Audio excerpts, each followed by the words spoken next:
Battalion পর্যায়ে পতাকা বৈঠকের পর বিএসএফ এর গুলিতে নিহত বাংলাদেশি যুবক আলামিনের লাশ হস্তান্তর করেছে বিএসএফ।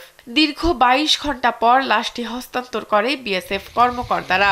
শনিবার বিকেল ৫:৩০টার দিকে ব্রাহ্মণবাড়িয়া কসবা পুটিয়া সীমান্তের 2050 পিলারের সামনে পতাকা বৈঠক শেষে আনুষ্ঠানিকভাবে তার পরিবারের কাছে মরদেহ তুলে দেয়া হয়। বিজিবি ও স্থানীয় সূত্রে জানা গেছে, পুটিয়া এলাকার ভারত সীমান্তের 2050 পিলার এলাকায় গত শুক্রবার সন্ধ্যার দিকে আলামিন মিয়ার বাড়ি থেকে একটি গরু সীমান্তের শূন্যরেখায় চলে যায়।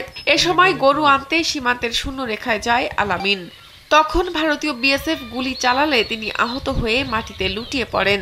দেশ জুড়ে তোলপাড় ওয়ালটন ফ্রিজ কিনে আপনিও হয়ে যেতে পারেন মিলেনিয়ার। এরপর গুরুতর অবস্থায় বিএসএফ তাকে ভারতের বিশালগড় হাসপাতালে নিয়ে যায়। শুক্রবার রাতে মারা যান আলামিন মিয়া। শনিবার সকালে তার মৃত্যুর বিষয়টি বিজিবিকে নিশ্চিত করে বিএসএফ। পতাকা বৈঠক শেষে সুলতানপুর বিজিবি ৬০ ব্যাটালিয়নের অধিনায়ক লেফটেন্যান্ট কর্নেল জিয়াউর রহমান জানান, এ ঘটনায় বিজিবির পক্ষ থেকে তীব্র প্রতিবাদ জানানো হয়েছে। ভবিষ্যতে যাতে এ ধরনের ঘটনার পুনরাবৃত্তি না হয় সেজন্য বিএসএফ কে সতর্ক করা হয়েছে। আমাদের স্ট্যান্ড আমরা যেমন তাদেরকেও যখন আমরা পাই তাদেরকে আমরা লফুলি তাদের কাছে হ্যান্ড ওভার করি। তো ভবিষ্যতে এই ধরনের ঘটনা যদি রিপিটেশন হয় তাহলে হয়তো আমরা আমাদের এই অবস্থান থেকে সরে দাঁড়াতে হবে এবং আমরা আমাদের মতন ব্যবস্থা নেব। তো তারা আমাদেরকে আশ্বস্ত করেছে এ ব্যাপারে যে ভবিষ্যতে যেন এই ধরনের ঘটনা রিপিটেশন না হয়।